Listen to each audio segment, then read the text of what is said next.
Hi, I'm Alicia Fideli and I did my project on fetal alcohol syndrome. So what is fetal alcohol syndrome? This is the most severe type of fetal alcohol spectrum disorders. So there are other disorders that come out of drinking while pregnant, but this is the most severe. It can occur when a mother heavily drinks during her pregnancy. This condition affects the child based on the mother's behavior while pregnant, and any amount of alcohol consumed during a pregnancy can put the unborn child at risk of fetal alcohol syndrome. And something else that I learned was that this is now the leading cause of preventable birth defects in the United States. So how common is fetal alcohol syndrome? We don't know how many people actually have it, but one study showed that 1 in 10, about 10.2% of pregnant women report alcohol consumption. The CDC study recognized 0.2 to 1.5 out of every 1,000 infants born with fetal alcohol syndrome in certain areas of the United States. So some areas have more, some areas have less. A most recent study said that 0.3 out of every 1,000 7 to 9-year-olds have fetal alcohol syndrome. And in-person evaluations in the United States communities of school-age kids say that 6 to 9 out of every 1,000 kids have fetal alcohol syndrome. Something I found interesting is that the cost to the United States for fetal alcohol syndrome a year is $4 billion. And this doesn't include all the other disorders that come out of drinking while pregnancy. This is just fetal alcohol syndrome. So the influences of nature for fetal alcohol syndrome. Kids born with this have distinctive facial features. Children born with it may look different from their parents, so like they might have looked different if they didn't have fetal alcohol syndrome based on their facial features. They may still inherit similar personality traits as parents, so they could inherit alcoholism. So say that the mother was an alcoholic and that's why she was drinking during pregnancy, the child could still inherit alcoholism because it's a nature effect. Something else I thought of was that a child could be born into a tall family, but they might not get this height because of the disorder, because there's different physical defects that they'll face. The influence of nurture for fetal alcohol syndrome. I said if a pregnant woman wasn't educated on the effects of drinking during pregnancy, she may not know the risks. So I said I based it on that. And I also said for the child, in the future, they may have a harder time making friends because it's difficult to fit in looking different. You could have a strained relationship with family in the future and possibly have varying beliefs from peers.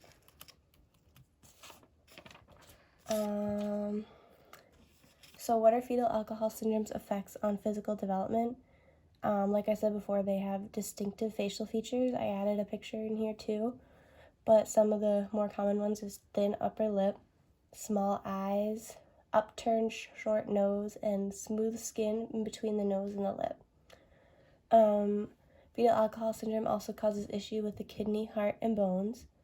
Some people have missing and deformed limbs, which could cause delay or prevention of some fine and gross motor skills. Hearing and vision problems are also common, and this could also affect other parts of development that I'll address next, including language development and social and emotional development, because it could make it harder for them to fit in. And they also grow at a slower rate in both in and out of the womb. So many babies with fetal alcohol syndrome are born premature. What are fetal alcohol syndrome's effects on cognitive development? So learning disabilities are very common, specifically math. Attention problems and processing information can be difficult, and also it's hard for them to solve problems. Bad coordination and balance, and I said that could correlate with the physical development issues. Hard time remembering things. It's difficult to understand consequences, so they could have behavior issues because they don't understand the consequences of actions very well. Bad judgment skills could lead to putting the individuals in with the wrong crowd, which could also lead to behavior issues. And also mood swings are common. What are fetal alcohol syndrome's effects on social emotional development? So people with fetal alcohol syndrome have a hard time making friends and getting along with others. It's hard for them to relate to other people, and this negatively affects their emotional development. People with this disability may look different, so especially being young, it's hard to be different as a child in school. So if they look different, they might be bullied, or if they have behavior issues, some people wouldn't want to hang around with them. But they also could have poor communication skills, so it makes it even harder to maintain relationships. I related fetal alcohol syndrome to the effects on language development. So language development is also negatively affected. Receptive and expressive language issues.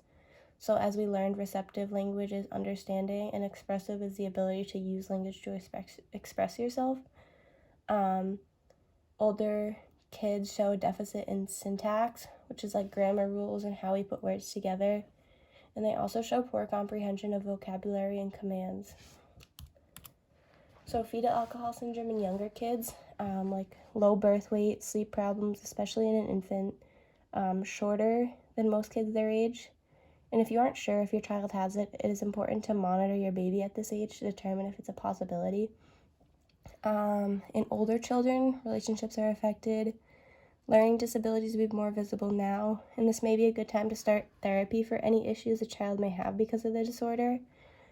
And in adolescence, there's poor communication skills and relationships that can negatively affect careers and partners, and it would be good to continue therapy, which could help the individual.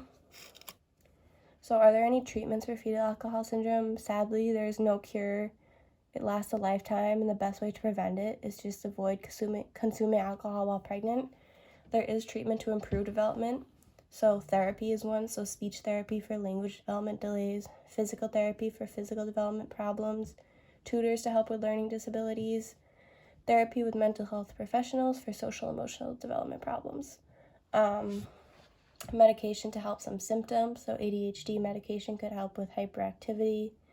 You could do surgery for missing limbs or other health issues, or even just physical therapy for that, but I also think something that would help be more education on fetal alcohol syndrome and could prevent women from drinking alcohol.